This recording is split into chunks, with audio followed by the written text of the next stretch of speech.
Kira-kira apa yang bisa kita ambil pelajaran di riwayat ini gitu.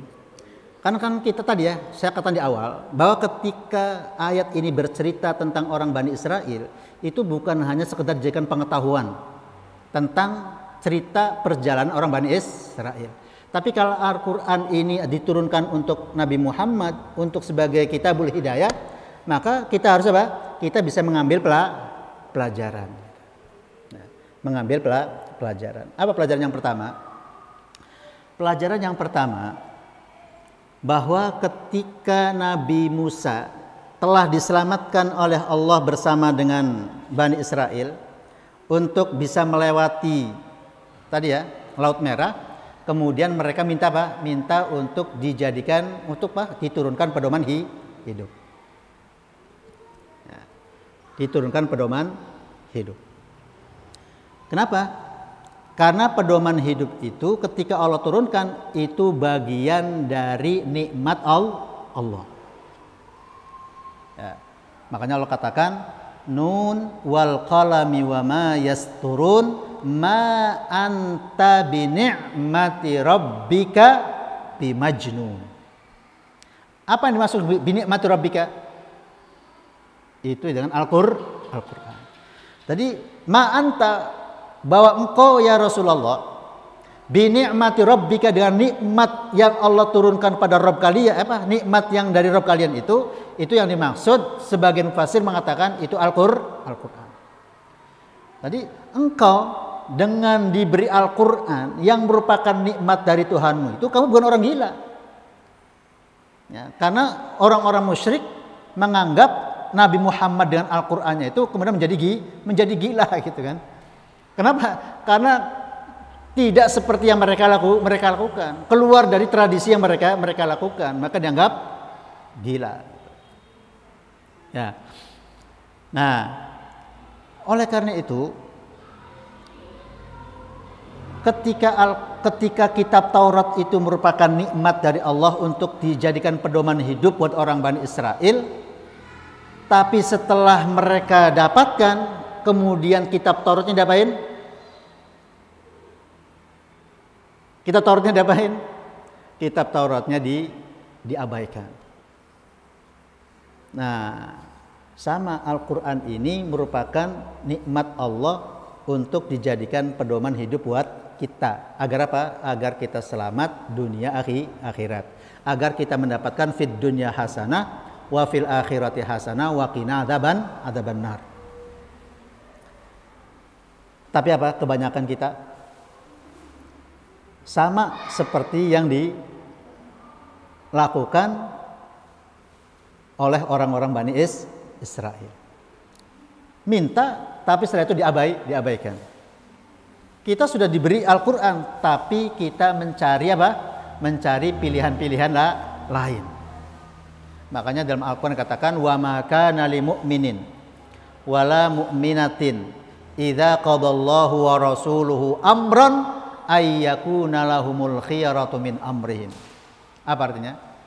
Wa ma kana lil mu'minin, tidak pantas, tidak layak, tidak elok li mu'minin, bagi mukmin laki-laki, wala mu'minatin, dan mukmin perempuan. Idza qadallahu wa rasuluhu amran, apabila Allah dan Rasulnya telah menetapkan sesuatu di dalam Al-Quran, harus begini.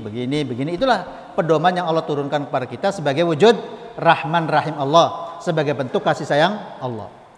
Apa yang tidak elok? Ayyakuna lahumul khiyara, bagi mereka itu mencari apa? Mencari alternatif, mencari pilihan-pilihan lain. Apalagi ada pernyataan pertanyaan yang nggak pas itu kan. Ketika pilih Pancasila, pilih Al-Quran, ini gimana ceritanya begitu?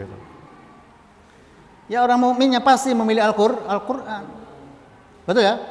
Bukan berarti ketika kita menjalankan Al-Quran kemudian bertentangan dengan Pancasila, nggak mungkin. Betul ya? Kalau orang itu menjalankan Al-Quran dengan baik, dengan benar, pasti dia akan menjadi Pancasilais. Betul ya? Benar nggak? Nah itu. Jadi kalau kemudian dikasih pilihannya, pasti pilihannya Al-Quran. Nggak boleh kita cari pilihan yang lain. Kan Al-Qur'annya jelas, wa ma kana lil mu'minin wala mu'minatin idza qadallahu wa rawu amran ayyakuna lahumul khiyar. Enggak boleh kita cari-cari alternatif yang lain, cari-cari pilihan yang lain, cari-cari opsi yang lain. Tegas, kalau suruh pilih ya Al-Qur'an kita pilih. Betul ya? Nah, itu yang pertama ya. Jadi kita jangan sampai seperti orang Bani Israel ketika mereka minta diturunkan pedoman, tapi setelah pedomannya turun malah pedomannya diabaikan. Itu yang pertama. Yang kedua, kalau kita ingin mendapatkan apa yang kita inginkan, kalau kita ingin mendapatkan kedudukan di mata Allah Subhanahu wa taala, maka apa? Maka kita harus mengkonsentrasikan diri untuk bermunajat kepada Allah, terutama di malam hari. Ya. Sebagaimana Nabi Musa, ketika Nabi Musa meminta kepada Allah agar diturunkan pedoman hidup berupa kitab Taurat untuk dijadikan pedoman untuk kaumnya, itu tidak serta-merta dia Allah kasih. Tapi disuruh apa dulu? Tapi disuruh untuk beribadah selama 40 hari. Itulah yang kemudian dijadikan oleh sebagian ulama ahli sufi, maka pentingnya untuk melakukan uzlah. Berapa? Uzlah. Minimalnya berapa hari? Minimalnya 40 hari. Ya. Untuk apa? Dalam rangka membersihkan hati, membersihkan jiwa, dan seterusnya, menjernihkan pikiran. Itu suatu saat kita penting itu, perlu gitu kan, untuk menyendiri, untuk berkholwat, untuk beruzlah, ya, untuk bekal selanjutnya. Dan itu juga dilakukan oleh Nabi Muhammad SAW. Sebelum menerima wahyu kan tadi Rasulullah kalau bahasa sufinya uzlah di wahiro. Kalau bahasa hadisnya tahannus, ya, konsentrasi beribadah selama kurang lebih 6 bulan. Untuk apa ya tadi? Untuk membersihkan hati, membersihkan jiwa. Nah, yang ketiga maknanya apa? Maknanya kita tidak akan bisa menerima Al-Quran, kita tidak akan bisa menghafal Al-Quran kalau hati kita kotor. Ya, makanya gak mungkin orang ahli maksiat itu kemudian bisa menghafalkan Quran. Gitu ya. Makanya saya dulu ingat ya, ini cerita dari teman ya.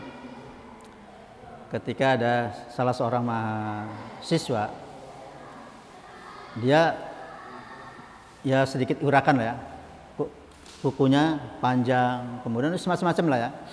Nah kemudian ketika ditanya oleh salah seorang syekh ketika itu, ya, seorang dosen, tapi dia hafal Quran, syekh gitu kan, kira-kira gitulah. Tapi kata dia apa? Dia bilang, kalau bahasa kitanya, Al-Quran tidak akan betah pada orang seperti itu. Ngomongnya gitu, Al-Quran tidak akan betah dengan orang-orang seperti itu. Ya. Jadi kalau kemudian kita ingin Al-Quran itu betah dalam hati kita, berarti harus apa? Kita harus membersihkan hati kita.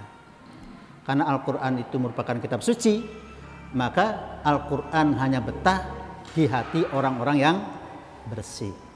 Gitu ya. Nah, oleh karena itu, baik Nabi Muhammad maupun Nabi Musa ketika mau menerima kitab Allah yang suci, maka dibersihkan terlebih dahulu apanya? Hatinya. Ya, baru kemudian hatinya bersih, baru Allah turunkan Al-Quran. Allah turunkan kitab Taurat. Pesantren Tauhid Quran terpadu al-hikmah menyiapkan dari Rabbani.